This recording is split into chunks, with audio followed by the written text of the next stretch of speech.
जाम्बवती का पुत्र था भगवान कृष्ण का पुत्र साम, उसको स्त्री का वेश में सजा कर ले गए। था पुत्र जाम्बवती का, स्त्री का रूप धारण किया और गर्भवती स्त्री हो ऐसा रूप धारण किया। जब विनाश होता है ना तो बुद्धि भी विपरीत हो जाती है। ऋषियों की मजाक उड़ाने के लिए ये सब यदुवंश के लड़के चले और ऋषियों के पास गए। जाम्बवती के पुत्र को स्त्री के रूप में दूर रखा और लड़कों ने जाकर ऋषियों से पूछा कि ऋषिवर, वो जो नारी है ने वो पूछती है कि उसको बालक होगा, वह पुत्र होगा या पुत्री होगा। ऋषियों तो सब जानते थे। ऋषियों ने कहा कि आप हमारी मजाक उड़ाने के लिए आए हैं, हमारी हंसी उड़ाने के लिए आए हैं। जाओ, हम कहते हैं कि उससे पेट में से एक लोहे का मुसल निकलेगा जो आपके पूरा परिवार का संहार करेगा। उस स्त्री के पेट में से एक लोहे का मुसल निकलेगा वो आपके यदुवंश का संहार करेगा। एवं प्रलब्धा मुनयतानु चुक्कुपिता नृप जनयिष्यति वो मंदा मुसलम कुलनाशनम। बाद में तो लड़के सब आए, उग्रसेन राजा से मिले और सब बात की। उग्रसेन राजा ने जब वो जाम्बवती पुत्र का पेट खोला, ऐसे ऊपर जो कपड़े बांधे हुए थे अंदर से एक लोहे का मुसल निकला। उग्रसेन राजा ने चुरा चुरा करके समुद्र में फेंकवा दिया। सुखदेव जी कहते हैं कि राजा वो जो चूरा फेंक दिया था ने वह तरंगों के साथ बहकर किनारे पर आ गया और वही चूरे में से थोड़े ही दिनों में एरक नाम का घास उगाया। बिना गांठ की एक घास होती है वो उगाई। और जो अंतिम टुकड़ा घिसते घिसते अंतिम टुकड़ा बचा था वो समुद्र में फेंका था, एक मछली ने निगल लिया। मछुआ ने उस मछली को पकड़ ली और मारी।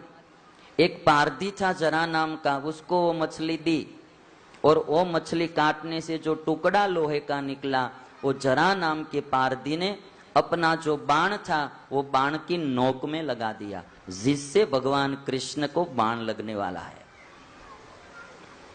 भगवान शाप को उलट सकते थे लेकिन भगवान ने ऐसा नहीं किया। चाहते थे कि ये भी असुर सब मरने चाहे।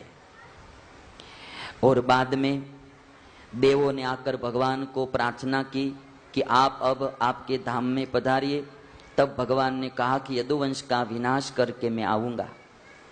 भगवान कृष्ण ने यदुवंश के बड़े बूढ़े से कहा कि अब हमारा विनाश होने वाला है, हम सब प्रभास क्षेत्र में चले जाए और वहां जाकर थोड़ा कुछ अनुष्ठान करेंगे, सात्विक अनुष्ठान करेंगे। उद्धव जी को पता चला कि अब भगवान जाने वाले हैं, तब भगवान के पास आए और कहा कि मुझे भी आप साथ में लेके चलिए। भगवान कहते हैं कि उद्धव, आपको मेरे साथ नहीं आना है। आज से 7वें दिन ये समुद्र पूरी द्वारका नगरी को डुबो देगा, केवल मेरा एक महल बचा रहेगा। तुम अब इस पृथ्वी को छोड़कर बद्रिकाश्रम चले जाओ। उद्धव जी विदाई लेकर बद्रिकाश्रम चले गए। सब यदुवंशियों प्रभास क्षेत्र में आए हैं, अनुष्ठान करने लगे। एक दिन की घटना घटी और सब आपस में झगड़ पड़े। मैरयक नाम की मदिरा पी यदुवंशियों ने, शराब पी ली। एक तो अभिमानी थे, फिर शराब पी ली, मद और चढ़ गया और तब मदिरा के नशे से आपस में लड़ने झगड़ने लगे। और जब अस्त्र शस्त्र नष्ट हो गया तब जो समुद्र के तट पर एरक नाम की घास हुई थी वो एरक का नाम का घास उखाड़ उखाड़ कर एक दूसरे को मारने लगे। कृष्ण ने रोका तो उनको मारने के लिए दौड़े। तब भगवान कृष्ण और बलराम ने एरका घास से सबका संहार कर डाला। जैसे बांसों की रगड़ से उत्पन्न दावानल बांसों को ही भस्म कर देता है, वैसे ही आपस के क्रोध ने यदुवंश का विनाश कर दिया। गुस्सा इसलिए नहीं करना चाहिए, क्रोध में पूरा परिवार भी नष्ट हो सकता है। गुस्सा वस्तु ऐसी होती है। एक कार गुस्सा करती है। मैं आपको एक छोटी सी क्लिप दिखाऊंगा। कार छुआ भी नहीं जाता है। कोई कोई इतने क्रोधी होते हैं, उसको बुलाया तो नहीं जाता है, छुआ भी नहीं जा। हम छूते हैं तो भी क्रोधान्वित हो जाते हैं, कुछ बोलते हैं तो भी क्रोधान्वित हो जाते हैं। और एक छोटी कार है और एक पक्षी बैठा हुआ है पेड़ पर, और जब वो उड़कर कार के पास से जाता है तो ऐसे ही उसका बोनेट का वो जो ढक्कन होता है वो खुलता है और पक्षी को मार देता है। तो ये कार में से हमको इतना समझना है कि ऐसा गुस्सा कभी मत करना। छोटी सी है, सावधानी से देख लेना। एक मिनट।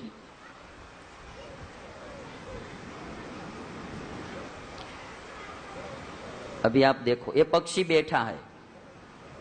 अभी ये पक्षी बैठा है, कबूतर, उधर कार पड़ी है और ये पक्षी उड़कर उधर जाएगा तो तुरंत इतनी क्रोधी है वो, कार भी इतनी क्रोधान्वित है, पक्षी को मार देगा। देखिए,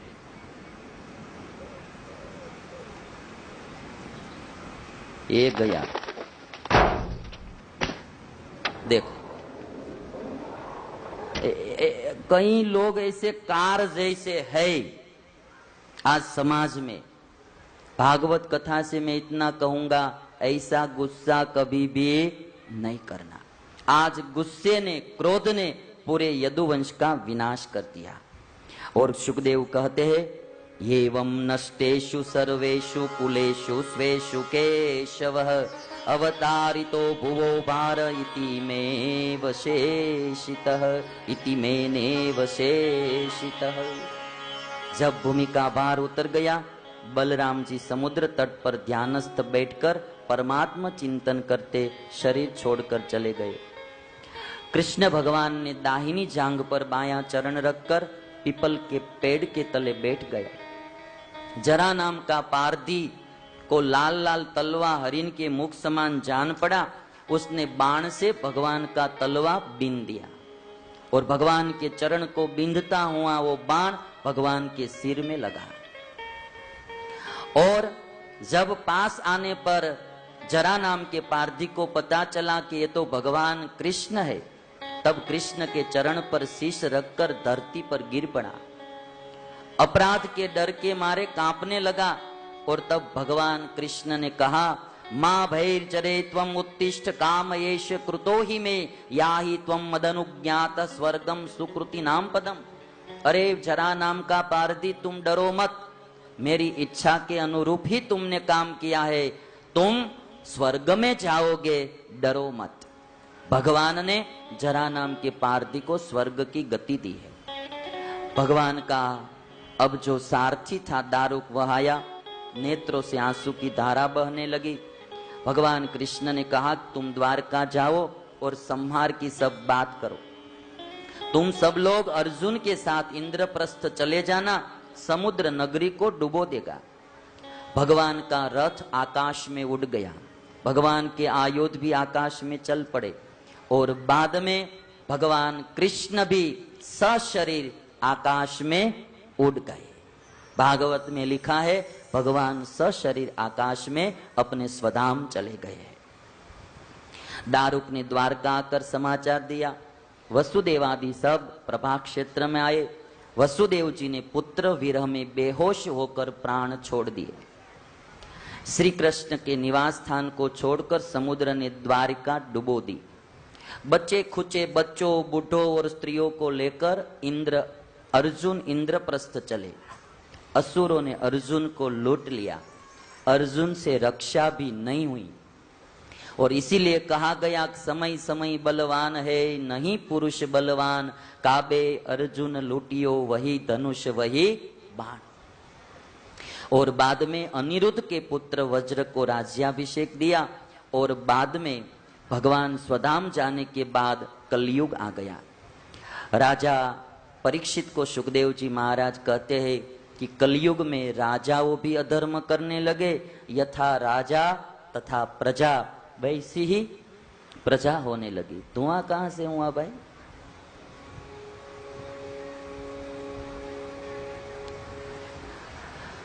भागवत के द्वादश स्कंद में, भागवत के द्वादश स्कंद में, धुआं बंद कराओ भाई। भागवत के द्वादश स्कंद में कहा गया है कि भगवान कृष्ण के जाने के बाद कलयुग आ गया। अब हम थोड़ी सी ही कथा बाकी पूरी करते हैं। कलयुग के लक्षण बताए गए हैं द्वादश स्कंद में। धनवान ही सदाचारी गिना जाएगा, जिसमें गुण होगा वो सदाचारी नहीं गिना जाएगा, धनवान ही सदाचारी गिना जाएगा। धर्म न्याय व्यवस्था में बल ही मुख्य कारण रहेगा। जिसके पास बल रहेगा उसको न्याय मिलेगा, निर्बल को न्याय नहीं मिलेगा। ये कलयुग के लक्षण है। अभी तो 5000 वर्ष गए हैं, 4,32,000 वर्ष है कलयुग के, अभी 4,27,000 वर्ष बाकी है। और विवाह में अभिरुचि ही मुख्य कारण होगी, कोई दूसरा कारण नहीं रहेगा। बस पसंद है शादी कर लो कोर्ट में जाकर, अभिरुचि ही मुख्य कारण रहेगी। कोई देखने नहीं जाएंगे, माता पिता की अनुमति नहीं लेंगे, बस अभिरुचि। दिखाई देता है कि नहीं दिखाई देता है भाई कलयुग के लक्षण? द्वादश स्कंद में बरसों पहले लिखे हैं। विवाह में केवल स्वीकृति ही रहेगी, विधि नहीं रहेगी, केवल स्वीकृति रहेगी। ओके ओके चलो, न कोई रोके, चल पड़ेंगे। हाँ ऐसा ही होगा। हाँ कोई दूसरी विधि नहीं होगी, विवाह की विधि नहीं होगी। और पुरुषों स्त्री वश हो जाएंगे। कलयुग में पुरुषों पत्नी के अधीन हो जाएंगे। जैसे मदारी बंदर को नचाता रहेगा, वैसे ही पत्नी पति को नचाती रहेगी और पति नाचता रहेगा। हाँ ऐसा कलयुग आएगा। रामचंद्र कहे गए सिया से, ऐसा कलयुग आएगा, है ना? ऐसा कलयुग आएगा। हंस चुगेगा दाना गुण का और कौवा मोती खाएगा। हंस को मोती नहीं मिलेगा, कौवे मोती खाएंगे। ऐसा कलयुग आएगा। ससुर पक्ष के संबंध बढ़ जाएंगे कलयुग में। ससुर आएंगे तो बोलेगा पिताजी आए हैं, पिताजी आए, और घर के पिताजी को वृद्धाश्रम में भेजेगा। और सास आएगी तो कहेगी मम्मी आए, मम्मी आए, और घर की मां को दुखी करेगा। ससुर पक्ष के संबंध बढ़, एक इसमें लिखा है, मैं नहीं कह रहा हूं, भागवत के द्वादश स्कंद में लिखा है, आप पढ़ लेना। ससुर पक्ष के संबंध बढ़ जाएंगे। साला साली आएंगे तो 5 दिन की रजा छुट्टी ले लेंगे और साथ में घूमेंगे। भाई बहन को आएंगे तो कहे हमको काम है, हमको धंधा है, नौकरी है, हमको ऐसे ही नहीं बैठे, ऐसे डांटने लगेंगे। ससुर पक्ष के संबंध बढ़ जाएंगे। व्यवहार में छल कपट मुख्य रहेगा, प्रामाणिकता नहीं रहेगी। व्यापारियों छलेंगे और निंद्य व्यवसाय करेंगे।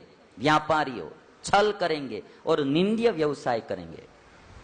लोग चोरी, असत्य, हिंसा करके रोजी प्राप्त करेंगे कलयुग में। और मैं इतना एक कहूंगा कि चोरी करने वाला कभी भी सुखी नहीं होता, इसलिए कभी भी किसी का अनहक का, अनीति का रुपया हमारे घर में मत आने देना। ये भागवत की कथा सुनकर प्रणय ले लेना। मैं एक चोर को बताता हूं आपको, चोरी करने के लिए जाता है ना, कैसे फंस जाता है वो आप देखो। एक ब्लैक होल, एक पेपर होता है, पेपर में एक ब्लैक होल होता है, और वो ब्लैक होल ऐसा होता है कि उसमें हाथ डालता है तो ऐसे ही बाहर चला जाता है। किसी दीवार पर वो ब्लैक पेपर को रख के ऐसे हाथ डालते तो दीवार का व्यवधान नहीं आता है, अंदर हाथ घुस जाता है। तिजोरी में फिर लेकर जाता है ये। पहले तो कोई कैडबरी का एक शोकेस था, वहां जाता है और उधर वो पेपर लगाता है, ब्लैक होल में से हाथ डालकर कैडबरी लेकर खाता है। फिर किसी की तिजोरी में जाता है, तिजोरी के पास, और तिजोरी पर ऐसे ही पेपर रख के ब्लैक होल में से हाथ डालकर पैसे बाहर निकालता है। तिजोरी बहुत बड़ी थी, अंदर बहुत भीतर भी पैसे थे, तो अभी सोचा कि अंदर मैं जाकर ही ले लूं, और जैसे ही वो अंदर घुसता है तो वो पेपर नीचे गिर जाता है, बाहर नहीं निकल सकता है। आप देखना, एक छोटी सी क्लिप है, अभी अंत में एक बता दो आपको। ये ब्लैक होल वाला पेपर है, देखिए। अभी क्या है, कि वो रखता है ऐसे ही, और बाद में चाय कुछ पीकर ग्लास ऊपर रखता है ना तो ग्लास नीचे चला जाता है। बाद में उसे पता चलता है कि ये कुछ अजीब चीज है, ग्लास रखा तो नीचे चला गया। तो बाद में उसको पता चला कि ये कुछ अजीब चीज है। अब देखो, कोई देखता नहीं है ना, चोर ऐसे देखते हैं, पहले कोई देखता नहीं ना, किंतु उसको पता नहीं है कि कोई नहीं देखते, ऊपर वाला देखता है। अभी देखिए ऐसा ब्लैक पेपर होल मिल जाए हमको तो कैसा काम हो जाता है, किंतु अब देखना, अब तिजोरी द्वार खोला और अब जाता है तिजोरी के पास, अब तिजोरी पर लगा दिया पेपर, कोई देखता नहीं है ना, अब हाथ डालकर पैसा निकालने लगा, खुश खुश हो गया। देखो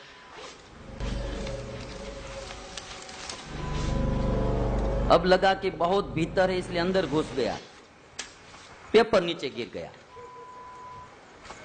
और वो फंस गया। अब कौन खोले?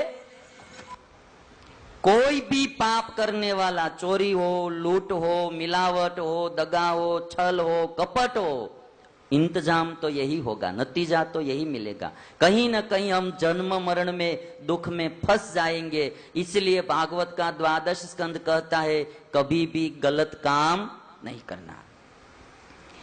भागवत में लिखा है थोड़े धन के लिए झगड़ा करेंगे, मारेंगे और पीटेंगे, मरेंगे और मारेंगे, थोड़े थोड़े धन के लिए। पिता पुत्र को मार डालेंगे, पुत्र पिता को मार डालेंगे, वो हम सुनते भी है आजकल। पेट भरना वही पुरुषार्थ माना जाएगा, ब्राह्मण यज्ञोपवीत से पहचाना जाएगा, गुण नहीं होगा। सन्यासी आदि केवल वस्त्र से ही पहचाने जाएंगे, उनमें भी सन्यासी के गुण नहीं रहेंगे। अन्य आश्रम गृहस्थ जैसे हो जाएंगे। दंभी साधु और निर्धन, दंभी साधु गिना जाएगा, निर्धन असाधु गिना जाएगा। धर्म में बाखंड बढ़ जाएगा और माता पिता की कोई सेवा नहीं करेगा। और दूर के जल में तीर्थ की भावना रहेगी, नजदीक की उपेक्षा करेंगे। कलयुग में लोग लोभी, दुराचारी, निर्दयी, पेटू, कामी और क्षुद्र दृष्टि वाले हो जाएंगे।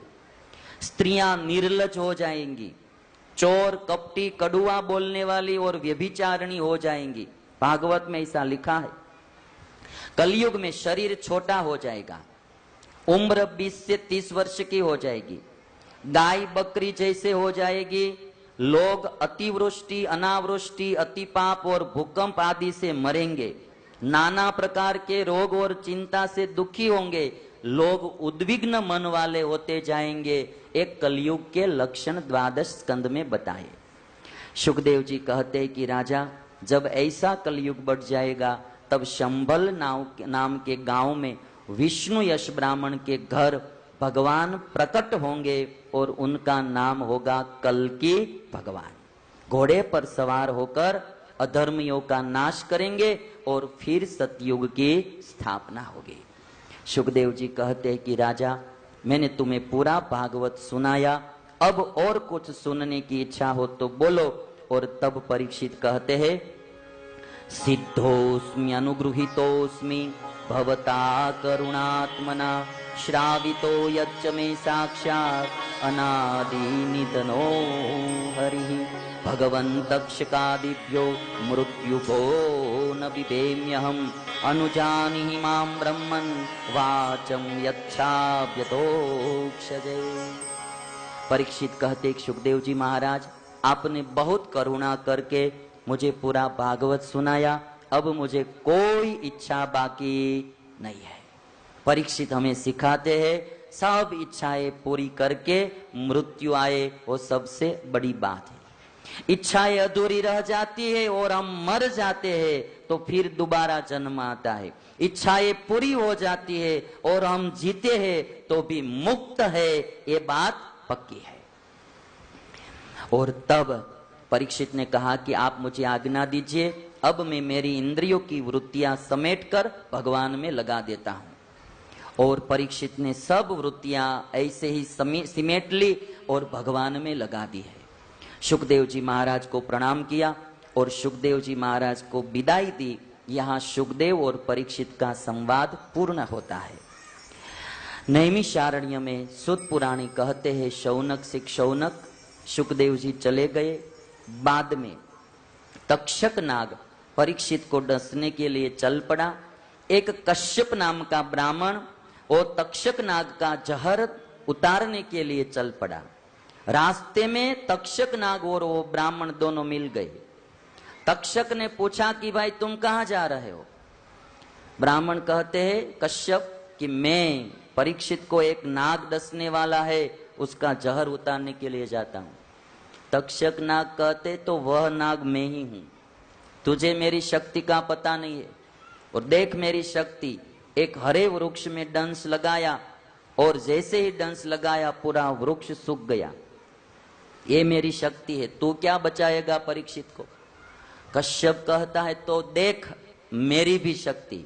उन्होंने हाथ में पानी की अंजलि भर के वृक्ष पर डाली और वृक्ष को फिर से हरा बना दिया। देख ये मेरी शक्ति।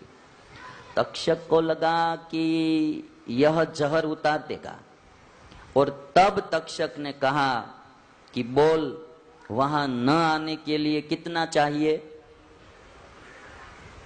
वहां न आने के लिए कितना चाहिए? और थोड़े कुछ पैसे देकर तक्षक नाग ने वहां से ही ब्राह्मण को वापस लौटा दिया। घूसखोरी की शुरुआत तब से हो गई।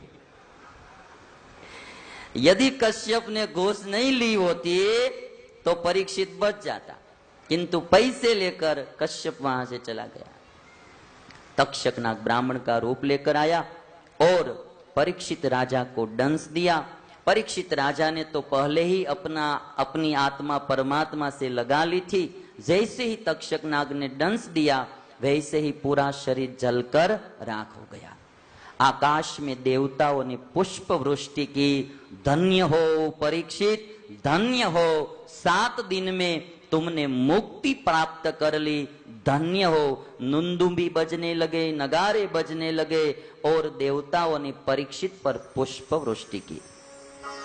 सूत पुराणी कहते एक शौनक, मैंने भी पूरी भागवत की कथा आपको सुनाई। अंत में सूत पुराणी भगवान से प्रार्थना करते हैं, भवे भवे यथा भक्ति पादयो तव जायते तथा कुरुष्व देवेश नाथस्त्वं नो यत प्रभो। हे भगवान, भवो भव तुम्हारी भक्ति होती रहे, यही कृपा करना। ऐसी सूत पुराणी ने प्रार्थना की। नाम संकीर्तनम यस्य सर्व पाप प्रणाशनम प्रणामो दुख शमनः तं नमामि हरिं परम। जिन भगवान का नाम संकीर्तन पाप को नाश करने वाला है, प्रणाम दुख को शमन करने वाला है, ऐसे हरि को मैं प्रणाम करता हुआ मेरी वाणी को विराम देता हूं। सूत पुराणी ने वाणी को विराम दिया। वहीं 12 स्कंद पूर्ण हुआ। इति श्रीमद् भागवत पुराणे 12 स्कंदः समाप्तः। बोलिए कृष्ण कन्हैया की जय, रामचंद्र भगवान की जय, स्वामी नारायण भगवान की जय। अंत में 2 मिनट हम नाम संकीर्तन करके कथा को विराम देंगे। भाव और प्यार से प्रभु का नाम संकीर्तन। स्वामी नारायण बोल, स्वामी नारायण बोल, स्वामी नारायण बोल, स्वामी नारायण बोल, स्वामी नारायण बोल, स्वामी नारायण बोल, स्वामी नारायण बोल, स्वामी नारायण बोल, स्वामी नारायण बोल, स्वामी नारायण बोल, स्वामी नारायण बोल, स्वामी नारायण